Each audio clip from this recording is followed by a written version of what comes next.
Sabi ito, tamambuyo niya el NCIP.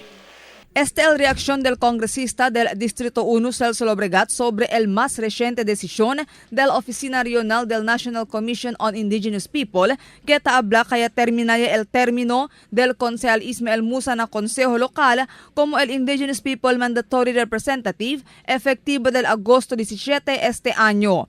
Y base ng memorandum del NCIP Region 9 que recibe mismo el vicealcalde Cesar Iturralde, donde firmó el director regional del NCIP, final and executoria según este. Según con Lobregat, hindi consistente el antes y presente opinión del mencionado ahensya sobre el caso de Musa. Tiene carta, aquel ya pregunta si Vice Mayor, aquel ya quita sila con Musa, hindi ba? Después ya escribí si Iturralde con el NCIP Regional Director para pedir opinión. Después, ya escribí el NCIP na February 26, tabla na carta. With all due respect to the action of the Office of the Sangguniang Palunsod of Zamboanga in executing the said decision and whatever may be the reasons in doing so that would protect the interests of their office, it is the humble opinion of the undersigned. Afirma si Wong. No? RD. It is the opinion of the undersigned that since the decision for Ismael Musa's removal has not yet become final, for he was able to file his motion for reconsideration to the NCIP regional office, hence the decision is not yet executory, and whatever action implementing the same is considered premature. Base también según mismo na una opinión del director regional del NCIP acerca con este caso, y habla kay puede pa siempre apela si Musa na NCIP Central Office, más alto compara na oficina regional del NCIP. Moreover, it is also noteworthy to note that the action decision of the regional director is still correctable and subject to appeal to the highest administrative officer, the NCIP chairman, who has the administrative supervision over his actions and decisions.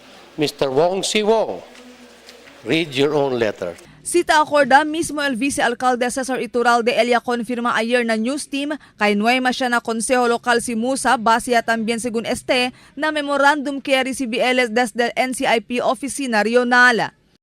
Yun yung latest development, no? Kaya discover nga ng NCIP, akabargal dialogue ito ni Kunele kanila na session.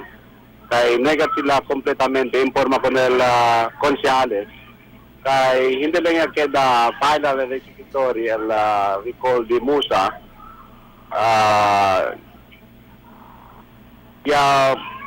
Pwede na sila mag-notify, no? To categorically and specifically abla ko ng konseho kay may mas si Konsyal Musa. So, ayer del 17, receive kami memorandum sa Lena NCIP Regional Office ke tablagane ke final ya and executory removal si Musa, iyan cancel sila el certificate of affirmation which is equivalent to nel appointment di Musa na konseho. So, dinantes, yan forward na kami el carta del NCIP Regional Office para informa kung Konsyal Musa, pati all departments concerned para informa kanila. But that as far as Consular Musa is concerned, his term as IP representative in the City Council has already been terminated as of the receipt of the communication from the NCIP, which is yesterday. Mientras tanto, ya asegura si Lobregat que hay continua sila soporta con Musa en este caso.